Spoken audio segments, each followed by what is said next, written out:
Okay, so by now you should have done these problems on Blackboard. So let's solve them. Okay, so Wawa lowered the price on a classic breaded chicken strip hoagie, the best Wawa has to offer, with extra cheese from $8 to $6. So P new would be 6, P old will be 8.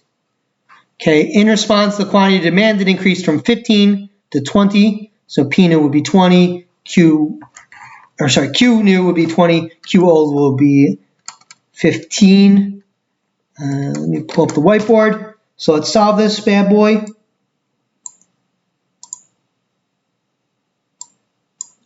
Let me undo both of those things. All right, so a new guy. And we have price, elasticity, demand. I'm just going to write E, so the D, because I can't write epsilon, is equal to Q new minus Q old, and it's going to be quantity demanded, divided by Q average. And I'm going to put this in a little bracket, guys. And then I'm going to have also in brackets P new minus P old divided by P average.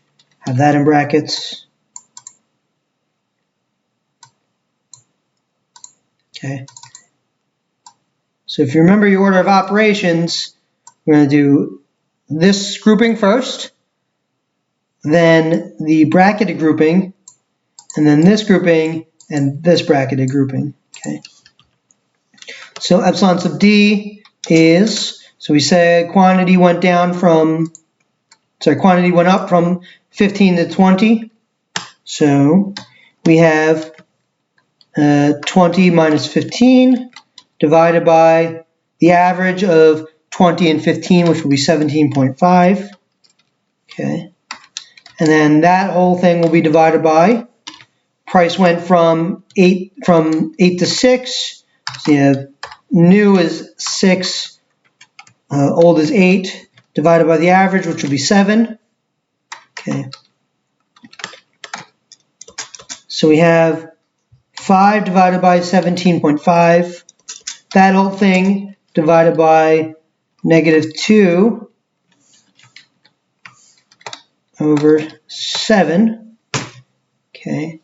You could probably simplify it a little bit further, but actually, let's do simplify it a little bit further.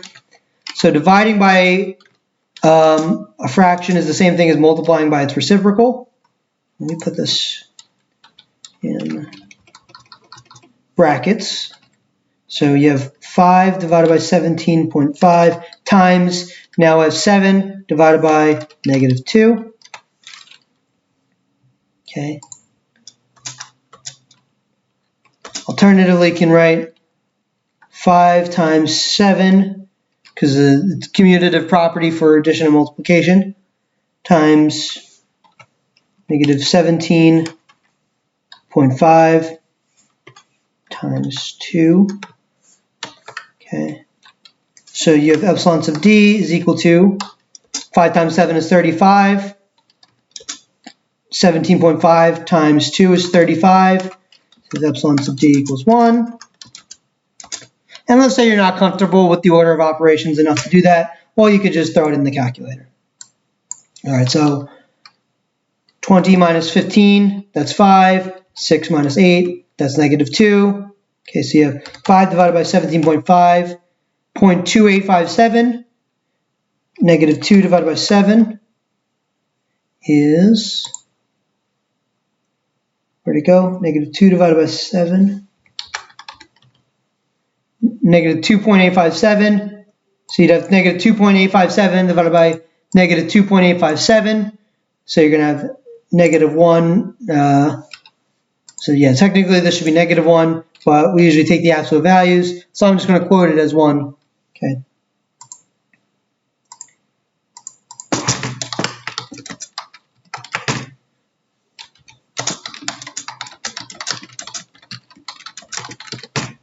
Okay. So it should be unit elastic because the elasticity is 1. Okay. All right, so we said it's unit elastic. So the setup's the same, except now I'm asking what's Wawa's revenue? Has it increased? Has it decreased? Has it stayed the same? Is Sheetz better than Wawa? D is obviously wrong. And if you disagree, you have bad opinions. Are you even from the area? Like what? Like go back to Pittsburgh, all right? So is Wawa's revenue increased, decreased, or stayed the same? Well, it's unit elastic, so necessarily it must be C. It must stay the same. Okay? All right, last one. If let's say S sub I is your income elasticity of demand, and S sub XY is the cross price elasticity of good Y on good X. I actually don't think this is the last one. I think there's one more. Which of the following is false? Okay, so if you have your income elasticity of demand, if we call that, I knew it shouldn't be. It should be epsilon. I guess I just, I'm going with the change live here, buddy. You're going to have to deal with it. All right. Sorry, I needed to change that because I don't know why I had it as S. It really should have been epsilon from the beginning. If that's your income elasticity of demand, then epsilon sub XY is your cross price elasticity of demand. So they're just the variables. Which of the following is false? If income elasticity of demand is greater than 0, you have an inferior good. If income elasticity of demand is less than 0, that means that as I increases, QD goes down. If epsilon sub XY is less than 0, that means PY, if PY goes down, PY goes up, QX goes down. Or if epsilon sub XY is greater than 0, that means you have substitutes. Okay, so immediately I see this one, C, and I know that's true because the formula is going to have a numerator and a denominator going in different directions, right? If Q goes up, if like Q of good 1 goes up, that means the numerator is going to be positive, but if P of good 2 goes down, that means the denominator is going to be negative, so you're going to have a negative income cross price elasticity of demand, right? So if the two things are pointing in different directions, then this will be negative, okay? So this must be true. If the two things are pointing in different directions, this is negative.